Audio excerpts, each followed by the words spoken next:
plant life on Mars. They also sent cockroaches in the hopes that the algae would use their corpses to multiply. 500 years later, some scientists went up there to check up on their little science project. But giant humanoid cockroaches called Terra Formars killed them. 2 years later, humanity sent another mission called Bugs 2 to capture these Terra Formars. But they were killed as well, and only a couple of people survived. 20 years after the Bugs 2 mission, and this is how the story starts. It's the year 2619 AD, and we see rich people surrounding a game arena with hungry vulture eyes. They are betting on fighters to the death. A fighter named Akari enters. He is a tall and strong Japanese karate master. His childhood sweetheart is ill, which is why he needs the prize money to treat her. But, to his surprise, his opponent for this match is only 14 years old? Bear! It's a mother-ducking bear? Weighing 342 kilograms? My dude is screwed. The bear slashes Akari's face, but he collects himself and uses his amazing strength to fight him. The odds are still not in his favor, and the bear has started devouring his flesh while he's alive.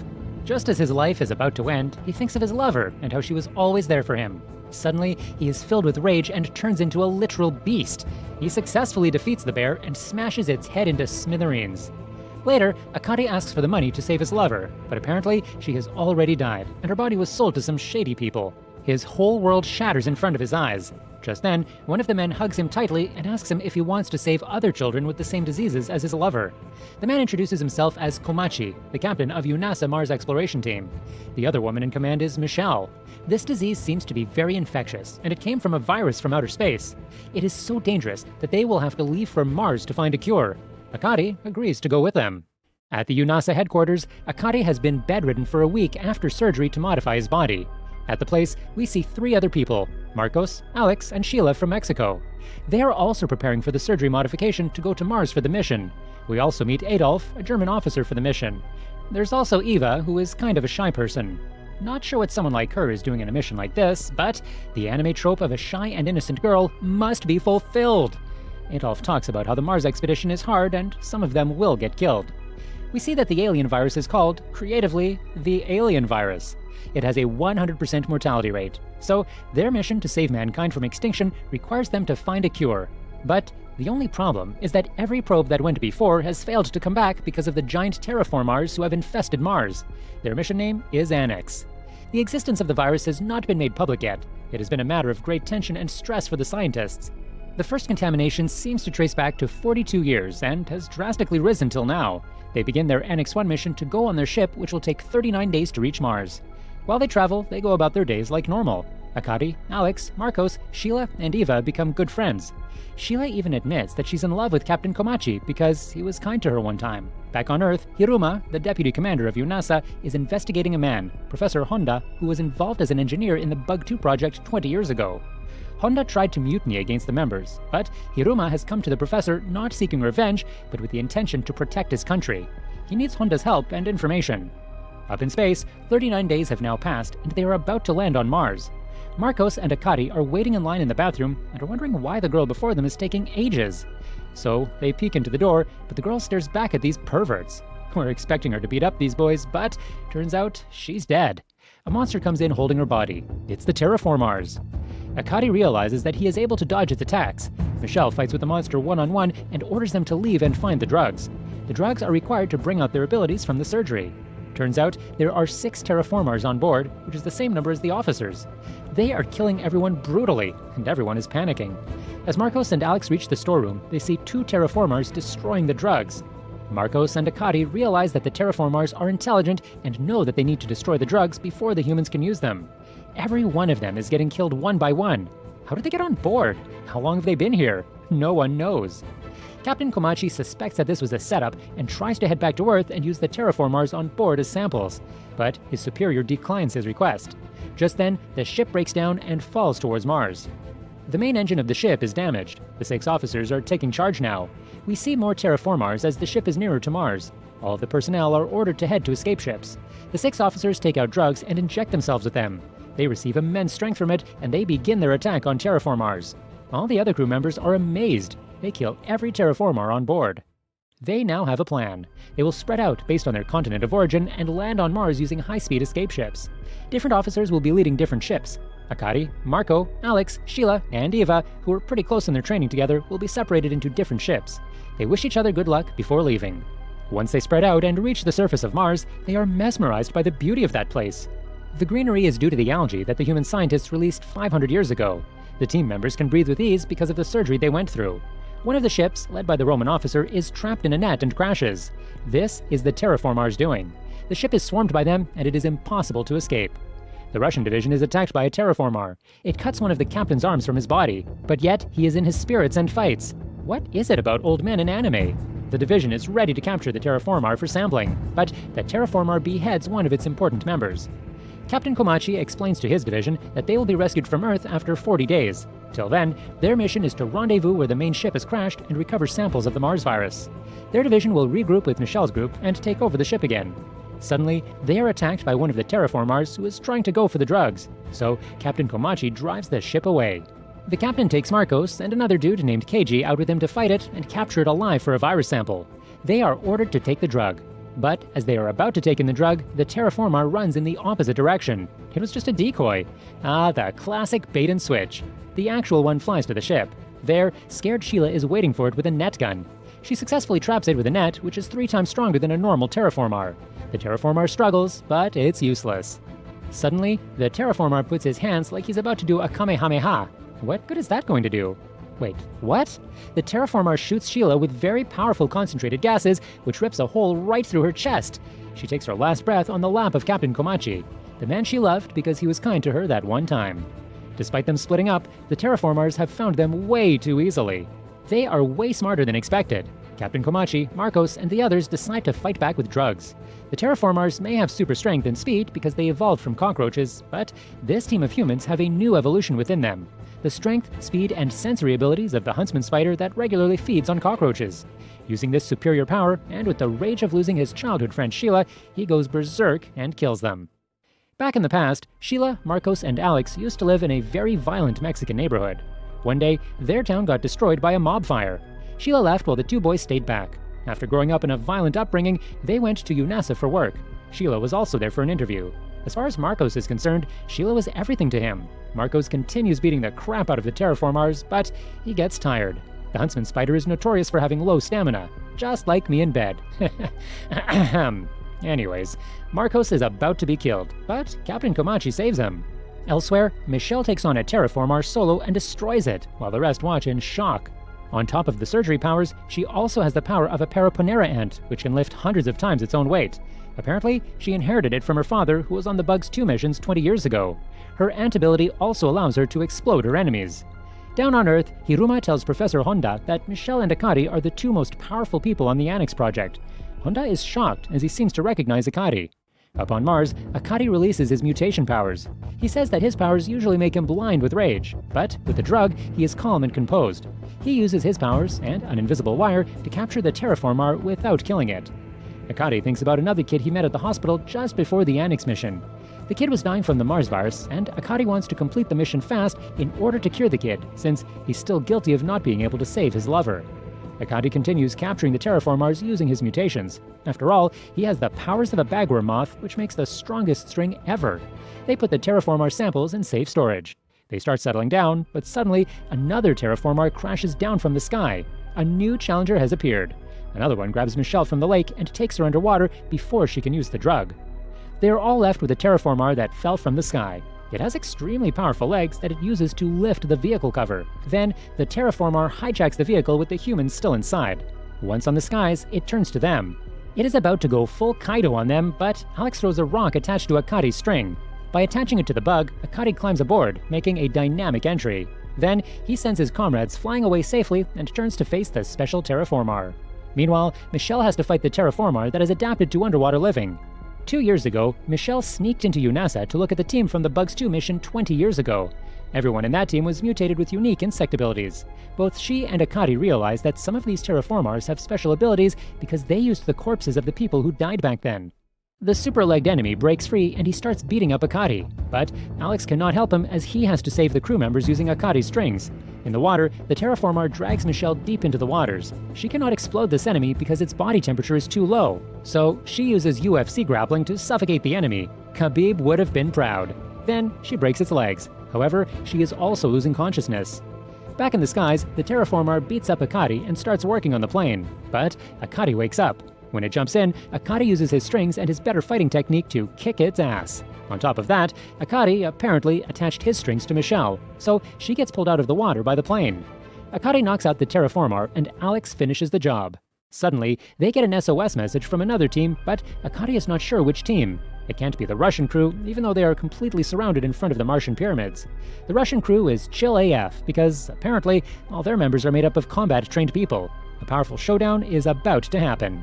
Michelle wakes up outside the lake, face to face with the Terraformar. Turns out, it got dragged out as well. Michelle brutally kills it for groping her chest earlier. The legged Terraformar and Akari also land on the ground. But Akari has tied its leg using his string. Michelle allows her facial muscles to smile as she and Akari work together to capture the two special Terraformars. However, turns out their emergency ship crashed, so they can only drive it instead of flying it. They go towards the SOS signal, which was sent by the Roman division and Captain Komachi's division. Meanwhile, Sylvester, the leader of the Russian division, makes some hypotheses as to how six-legged cockroaches became two-legged now. Sylvester thinks that it's artificial evolution. When the Terraformar gets offended and rushes forward to cancel Sylvester, Sylvester kills him quite easily because he has the powers of a giant crab that is supposed to be super tough. So tough that he can take direct hits from the Terraformars and also regenerate his limbs. The Russian squad gets into a fierce battle with the Terraformars. They use their mutated insect powers to kill them easily. One of them is Ivan, whose sister was killed the moment they landed. You know, the one who was aiming her net gun but got beheaded like a bowling ball? So, apparently, Ivan has the powers of a plant that can create hallucinations and fevers. He uses his genjutsu powers on one of them and it starts imagining terrible things. Sylvester thinks about how his life was affected by terrorists. On top of that, his daughter is sick with the alien virus. Once they capture the Terraformars, they enter the Martian pyramids. Michelle and Adolf talk about how they need to get back to the crash site before the Chinese and Russians do. It's the 27th century, and the same countries are rivals? Kinda hard to believe, to be honest. Michelle reminds everyone that cockroaches are nocturnal creatures. This means the Terraformars are probably going to be stronger at night. Since we don't have enough backstories, let's do Adolf the German. He was used as a test subject for the mutations ever since he was a little child. Because of this, he has grown to become an absolute beast of a fighter. In the present, Michelle goes to respond to the SOS alert, while Adolf goes to the crash site. On the way, they are attacked by loads upon loads upon loads of Terraformars who seem to have defeated the Chinese division and are using their weapons. So, Adolf and another girl named Isabella enter the fight. Adolf has the electric powers of the electric eel. He uses his knives to attack his enemies with electricity. Even in his past, he was hit with loads of electric shocks to give him this power. Honestly, it's just sad. Adolf starts thinking about his messed up life. He thought that his life was a waste until he met Rosa and had love at first sight. Adolf and Rosa started connecting and he found new meaning in his hell of a life. They started dating and it was a pretty rosy life for Rosa and Adolf. Eventually, they got married.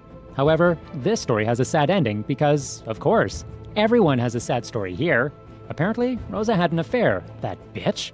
However, Adolf loves her a lot and he forgives her. Eventually, they have a baby. But Adolf has DNA testing and turns out it does not belong to him.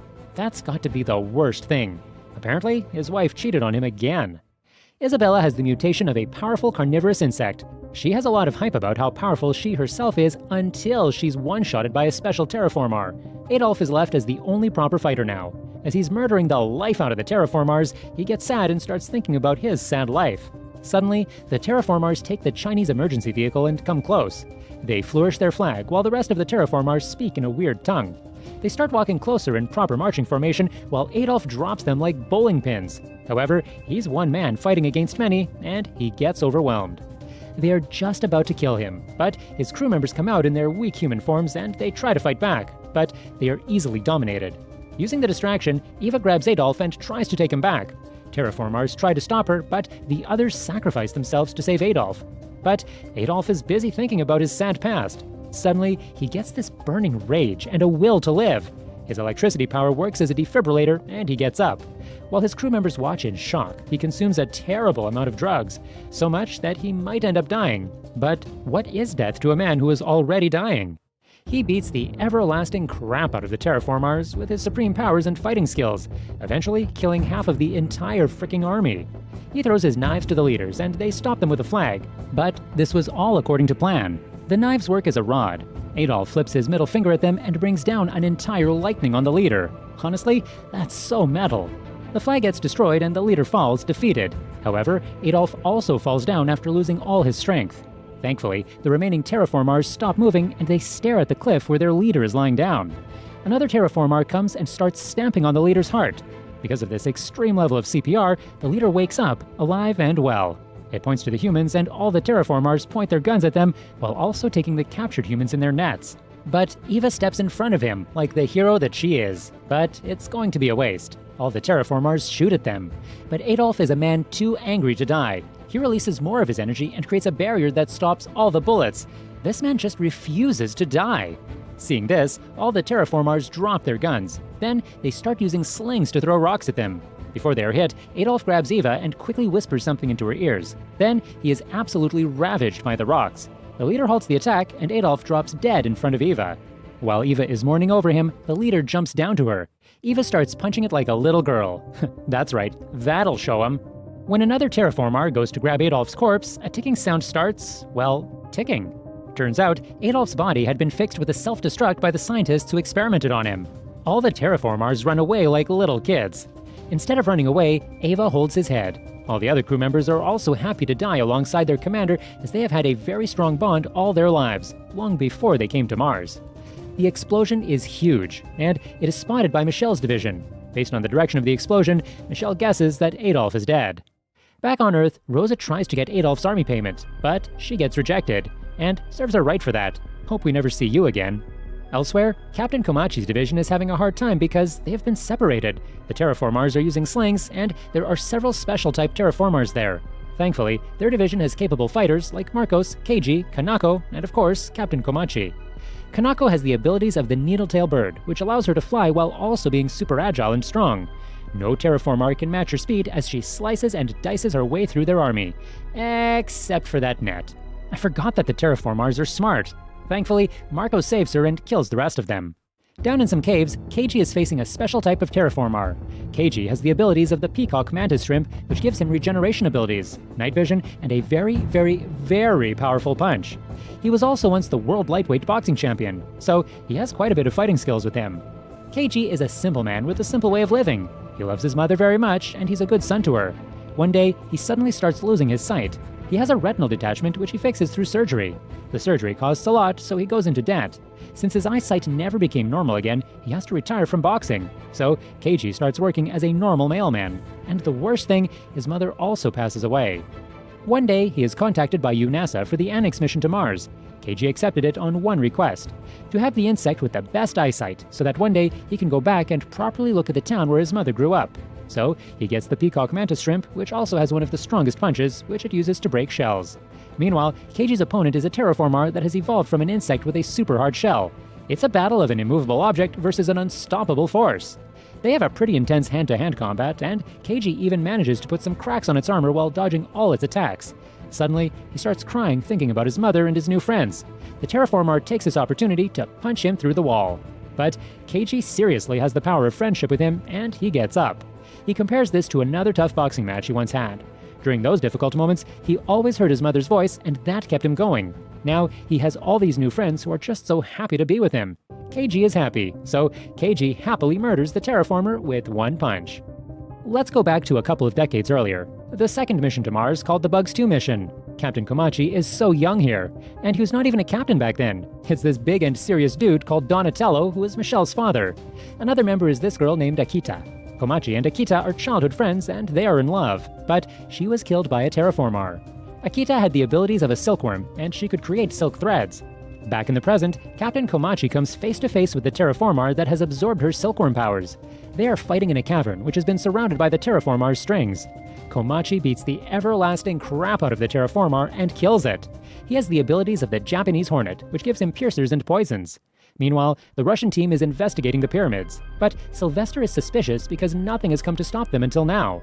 They find a probe ship that was sent by humans 100 years ago to check up on Mars, but the probe never came back. Apparently, the terraformars used this technology to become advanced like they are now. Elsewhere, Captain Komachi and Keiji see a strange device flying across the sky. They turn out to be fueled missiles which explode all over the planet. The humans are not struck by the missiles, but their drugs start losing effect. On top of that, the terraformars go crazy, and they get even more powerful. They start killing the humans in droves. The Russians find a control room full of plans and blueprints for spaceships and mutations. They, along with Captain Komachi, realize that one of the divisions from their mission has betrayed them and provided vital information to the Martians. The Terraformars are just about to kill a helpless Marcos, but Alex throws his baseball with supreme force. Alex throws lots of rocks, killing lots of Terraformars. He also sends the drug with it. Marcos consumes it and regains his insect abilities. Meanwhile, a unique Terraformar with shiny armor goes to save the captured Terraformars. Another one of the missiles starts dropping, but Alex throws a rock and destroys it. Akari and Michelle also arrive to kick ass and chew bubblegum, and there is no bubblegum on Mars. Back on Earth, the Prime Minister of Japan, Ichiro, who was also the second survivor of the Bugs 2 mission alongside Komachi, talks with President Goodman, the American president. President Goodman reveals that the rescue ship hasn't even left Earth, much to Ichiro's shock. Meanwhile, on Mars, Akari holds down the special Terraformar with really strong arms. Michelle goes to fight the shiny armored Terraformar. It seems to have adapted from the rainbow beetle, and it uses camouflage to hide, so another crew member named Jared uses his powers to assist her. Marcos and Alex finally reunite. Marcos immediately falls to his knees, begging forgiveness for not being able to save Sheila. Alex is devastated, and he punches Marcos, but he also pulls him back up and yells at him to get a hold of himself. He promises to avenge Sheila. So, they all have an Avengers Assemble moment and get ready to fight the enemy. Meanwhile, Jared uses his echo sonar abilities that he got from a killer whale. The Terraformar appears just above him, and Michelle stops it just in time. They have a serious grappling battle, but let's not forget Michelle's passive ability, Explosion. That is what happens to the shiny bling ring Terraformar. Back on Earth, Hiruma tells Honda that the radio to the Annex mission has been jammed, but they don't know by whom. On Mars, the Russians look at the designs that one of the human countries probably gave to the Terraformars. They realize which division betrayed their mission, but they don't reveal it to the audience now for suspense reasons. Elsewhere, Akari's drug starts getting depleted, so he starts losing control as he's no longer who is. Maybe he just needs Snickers. But Captain Komachi and Michelle, the two people who brought him on this mission, calm him down, and he thanks them. They all take more drugs and have a Power Ranger-style power-up. Then they have themselves a massacre. Down on Earth, Hiruma asks Honda to join him to stop that division which has betrayed them. Up on Mars, the humans destroy the Terraformars one after the other. Down on Earth, Prime Minister Ichiro sends a rescue mission to Mars, even if no one else will help them. Up on Mars, the Terraformars are getting destroyed, so they all gather together in even greater numbers to fight them. But Akari is not concerned. He promises to beat them no matter what. Saying so, he runs towards them. In the post-credits scene, we see that the Chinese division is alive and well. They only pretended to be dead, and they are the ones who betrayed the Annex mission. We also see a spaceship that looks like the ones in the designs in the pyramids. The spaceship seems to be going towards Earth. What is the endgame plan of the Chinese? We have yet to find out. And with that, the series is wrapped up. If you enjoyed the series, don't forget to leave a like to help the channel out. Thanks for watching!